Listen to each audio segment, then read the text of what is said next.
Welcome back to the old switcheroo where we're talking gaming retro with Mike and Jaymo. I'm Mike. And I'm Jaymo. We're on our break from full episodes before we start season two. So this is going to be our first episode of a special feature that we're calling the Old Switcheroo Light Switch. Instead of our normal focus on the over 250 retro games available on the Nintendo Switch Online that we do most episodes, this time we're going to take a break. We're going to talk about what we're playing in the off season here. Um, So, as a reminder, subscribe or follow us on YouTube and Spotify, Apple, wherever you listen, to make sure that you're ready for when our second season starts. I'm so stoked, Mike. It's going to be such a good season. Yeah. So, one of the games I'm playing recently is a game called The Return of the Obra Dinn. Have you heard That's this? that's the boat one. It is the boat one. Um, Right. yeah, it's a really interesting game that when I went into this, I was kind of thinking because you're an investigator on a ship, and this is all about the mystery. So like the graphics are it's two colors. You basically have off, and you can set it to look like an old apple and it's in green, or you can set white or in a couple other colors. Yeah, it kind of reminds me of like old Game Boy screens where it's like the one screen is just the color of the screen itself and then just shades of darkness. So black and white Yeah. essentially.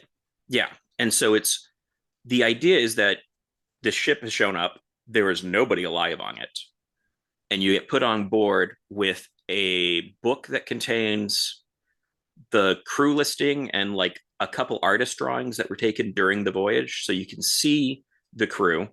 You have a list of the crew. You have no idea how those two match up. And the And game then starts and you're just on the boat or the ship, excuse you're me. being put on it. You're on Okay. like a rowboat that has just taken you out to where the ship is. Gotcha. Um, and then the other thing you have is this compass, which when you find a body, it will let you hear maybe 10 seconds of audio of the last moments before that person died. Brad. And then you have a frozen moment in time of that moment that you can explore and see them, and you can see what was going on around them. And so you have to solve the mystery of each death. Yeah. And I kind of do you remember having these problems you'd get in school where it was like a grid and you'd have to like try and solve, who did, what the order people finished in a race was, or something like that. Yeah. Yeah, Like where a you'd kind of a math word problem. yeah, where you'd happen to be like X things out and go like, okay, this is, this person had to be this one or that one. Right. And you kind of start process of eliminating it. And so I was kind of thinking something like that. Um, so it's not like here is a murder, or solve this death, I should say. Move on. It is figure them all out eventually. And That's so, rad. yeah, so the information you need is not necessarily in the one you get. Um, Oh, okay. yeah, so So it's like you're connecting pieces throughout the overall ship and like, oh, this explains what happened back in the captain's quarters. exactly. And so like Um, I did not figure out who bodies number 2 and 3 that I found were until I'd solved like 40 deaths. It was becoming frustrating. Um, and when you solve the death, do you actually see it? Like, is it like a still image, or is it like with the game engine, you're watching it happen as if you were really standing there? you don't actually, so what it actually does is every time you've got 3 entries correct in the book, it will confirm them. And so it'll go from, this unfortunate soul suffered something to, this person, Professor Plum was killed in the captain's quarters with a, you know, with a revolver fired by Miss Scarlet kind of thing. You have to get all the pieces in there. Yeah. And so once you have three, and it's kind of the book's broken up into like chapters of different parts of the voyage. So as you find a body, it'll fill in a page with the picture of the person and who else is in that, who else is around when they died, and a couple other sort of like reference point things. Yeah, I've heard nothing but good things about it. I've been wanting to try it for a while. Yeah. So So maybe if you like this, you should try Heavy Rain. Do you have a way to play that? I think it's on PC now. I'm aware of it, but Um, I'm not familiar. I will say the great part in this case for Return of the Obra Dinn, I think it started on PC, but it yeah. is now on PlayStation and Xbox and Switch. Actually, I was just looking. They did a limited run cartridge of it. Limited run games did a physical copy, Oh, which is that is pretty cool. fascinating. Yeah. Well, and it's a lot of preservationists are worried because um games like this are so iconic and amazing, but if they're download only, their existence for future generations is very vulnerable. So that's why limited run part of their mission statement is let's make physical cartridges with games like this. Yeah, that's It's a pretty cool, very huh? interesting goal. Yeah. Yeah. Yeah, It's and kind of like especially for vinyl records. yeah, and especially for something like this, since this is also, I believe, this is basically one developer Yeah. because this is the same developer as Papers, Please, I believe. Oh yeah, And another this, another iconic game I yeah, so haven't this was played. supposed. I played a little bit of that, and it is just a game. There's a lot that can be criticized about like what it is that I play and consider to be a game, but file this paperwork is a bridge too far for me. Yeah, I think it does eventually build to some kind of story, but It I think you has have to have story, it patience. has story behind that gameplay loop, but the gameplay loop of file and check this paperwork is, it wasn't something I could get into enough to get to that. Yeah.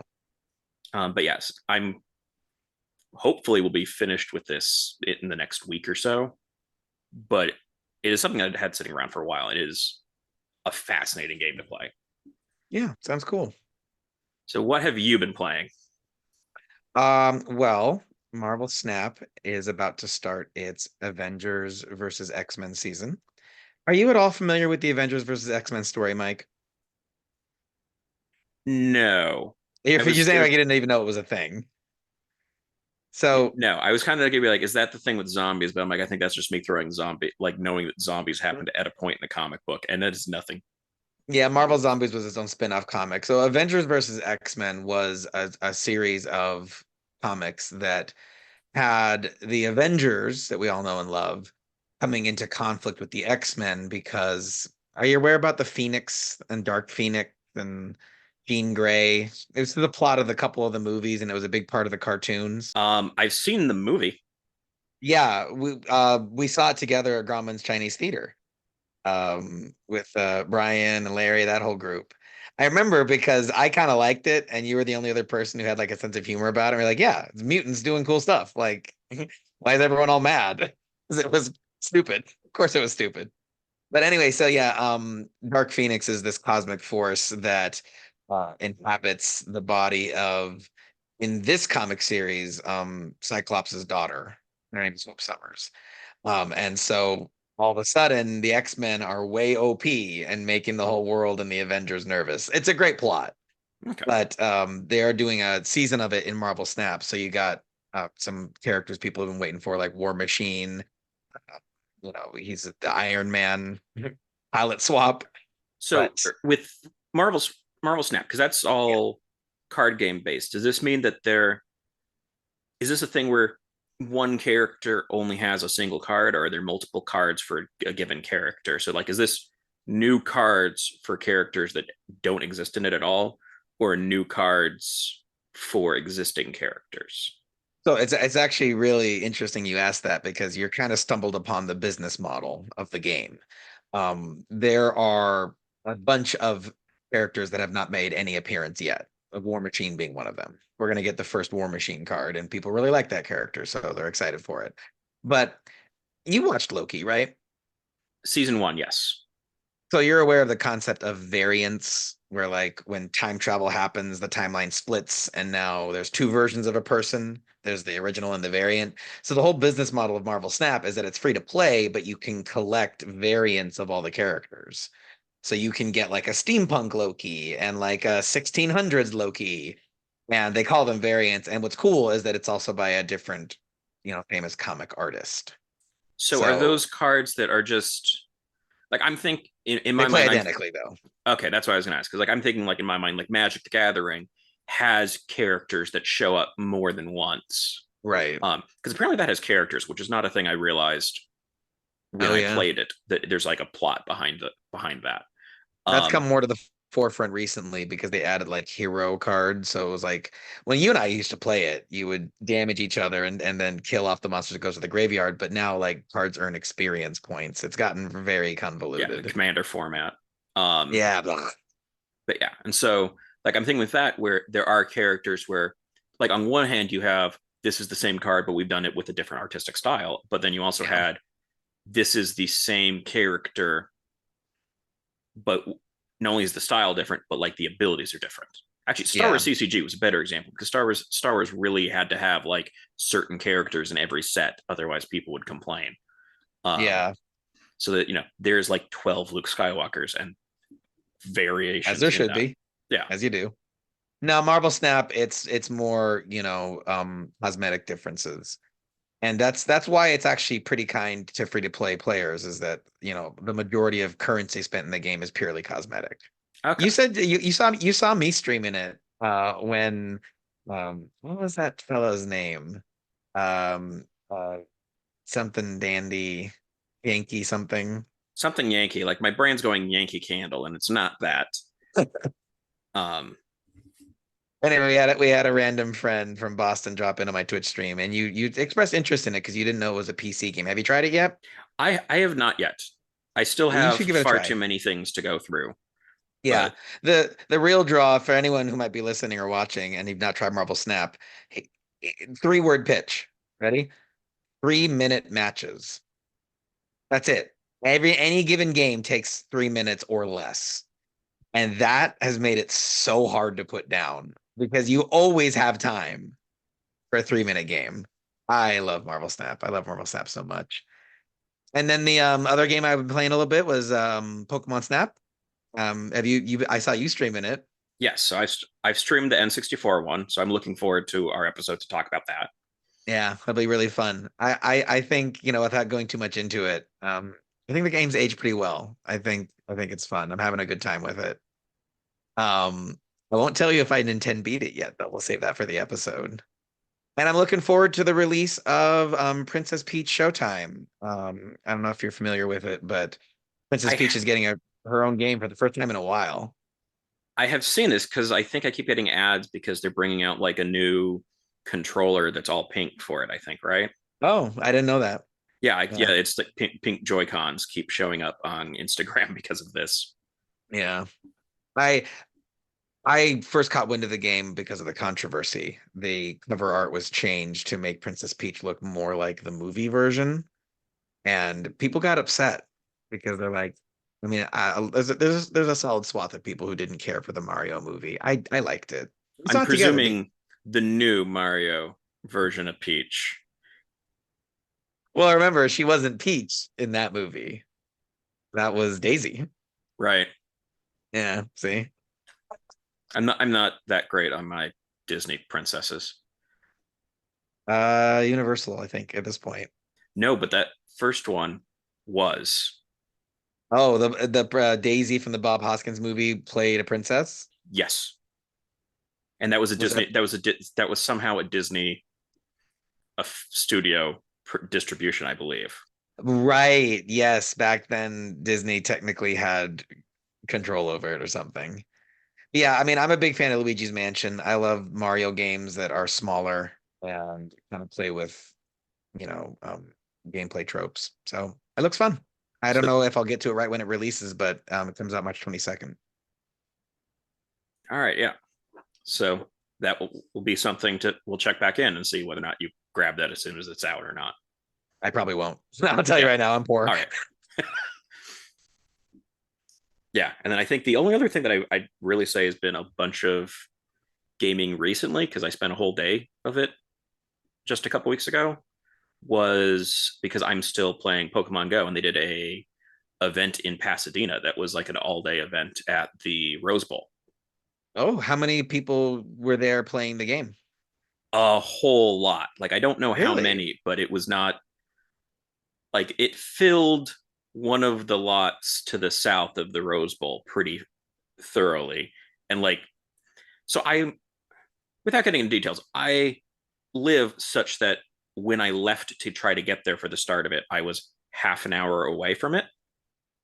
And that remained a half hour the entire drive there because of how many people were getting there for the start of that event, that traffic was backed up for I had several blocks. no idea that many people were still playing Pokemon Go. That makes me happy. Yeah, well, and because this was like this was the location of the event. Like I talked with someone who had left their house at I think 2 in the morning and driven there from Arizona that day. Whoa. Um, And did it work? Because the first time they tried to do one of these, it like bombed horribly, and none it of the technology worked. actually did, and I was really worried because I've been at other things at the like around the Rose Bowl where the reception's bad. Yeah. So I was really worried that I'd get there and be like, well, I can't actually access anything. But it worked well. They had PowerPoints throughout there, so if you needed to charge up, you could. And it's just a whole lot of between the stadium itself, which had stuff going on. Like they had, you could go meet Pikachu and stuff in there. Um, so like I walked across the field in the Rose Bowl for that, and then headed out to go do a whole bunch of raids. So the raid system allows up to 20 people, Yeah. and the raids there were filling up almost immediately because there's a huge number of people there. Well, I hope you got some pictures for our social media feeds. I got I think none that because my phone was very busy catching Pokemon. Um, my great achievement out of that was there's a couple Pokemon, and I can't remember which one I ended up with, that are the like lake spirits or something. There's like four very of them possible. that Okay. are within Pokemon. I don't know what regular Pokemon game they're out of, but for Pokemon Go, they are very rare. Okay. Um, and for the event, they were showing up at a much higher frequency. And the Pokemon that you get, very crudely, the level system that they use is for Pokemon you get out of raids and research quests and all these kinds of things, start off at like level 15 or level 20, depending on the method. So low level Pokemon, you kind of have to get lucky in the wild. As for something that's rare ish, as those are, tricky to get in the wild. And so I collect the level 1 Pokemon because I have weird priorities in my life. And I particularly like getting level 1 Pokemon that are the shiny versions of the Pokemon. And so one of these very rare Pokemon had shown up, and it was a level 1. And I was having a very bad day getting any shiny Pokemon. This was the first one after 4 hours. I Was mean, I don't think I've ever caught a single one. Yeah, I think the game makes it the Pokemon Go makes it a little bit easier than the mainstream games do. But yeah, Yeah. and so it showed up and it was a shiny Pokemon, and it was like, I have to make sure I catch this. And then I And you caught did. it, and it was a level 1. And I was there with a former coworker, and I was like, the thing's level 1. And that I caught that spread sufficiently that about 5 minutes later, someone who clearly was on my Pokemon team, because he was wearing an all blue suit to this, like with like sequins or something, like someone who actually like dressed up for this as an event, Yeah. as a bunch of people did, and not just like showed up. Came up and was just like, I will trade you. Are you the guy that got the level 1 shiny? And I was like, yes. And it's like, I will trade you just about anything I have for that. And I'm like, I Did you take am him up on it? no, because I'm like, I want that. He's like, I collect level 1 shiny. He's like, me too. This is my pride and joy out of this. Wow. You broke that guy's heart. Well, He that's he really he cool. Congrats on the understood, catch. but yeah, yeah. No, I was very pleased. Yeah. And then after that, I had like in the next hour, I made up my deficit on that. But it was this very long stretch of like one of their selling points is like, oh, the chance of getting a shiny Pokemon will be much higher, and I'm getting nothing. And I'm there with someone who Yeah. keeps getting them, and it's like, this is beginning to feel cruel and targeted. Well, that sounds like karma. What's the opposite of karma catching up with you? I Karma mean, it's paid you still kind of back, I guess. still kind of karma catching up with me. It's Just, just the yang versus the yin, or yang versus the yang. I don't know. I don't do simples. but yeah, in either case, it was one of the fun, more in person things from that I've had lately, because there's still a bunch of people playing that, and then I've It's ran into awesome. people subsequently, it's fascinating with that because they added a thing so you could add friends that you were in a raid battle with, just like as a click some buttons. And so I have a whole bunch of people on Pokemon Go now that I don't know that all came from that event. And because you can send gifts, like I've got gifts coming from all over the world out of people that were at that event, which is either people that have traveled for that event or have people that have traveled since, which has been kind of cool. Quit bragging. Like, oh, so many gifts and international gifts. I'm a I, swap. I mean, it's not like there's like any connect. Like I didn't talk to these people. I don't know how, but it's just Doesn't it matter. was an interesting representation to see like the people who were there. Because for me, it was like it's just up the road. I may as well go. Yeah, Um, for the people that were there, a lot were traveling for that. it's rad. It's really cool. Yeah. So I think that covers what we've been playing. Unless you had anything else you wanted to mention in here. No, I'm good. Been fun talking about it. All right. So I think that wraps up what we've been playing lately. So next time we'll again do another one of these episodes of what we're currently doing with gaming. So we have 2 weeks to play some more new stuff.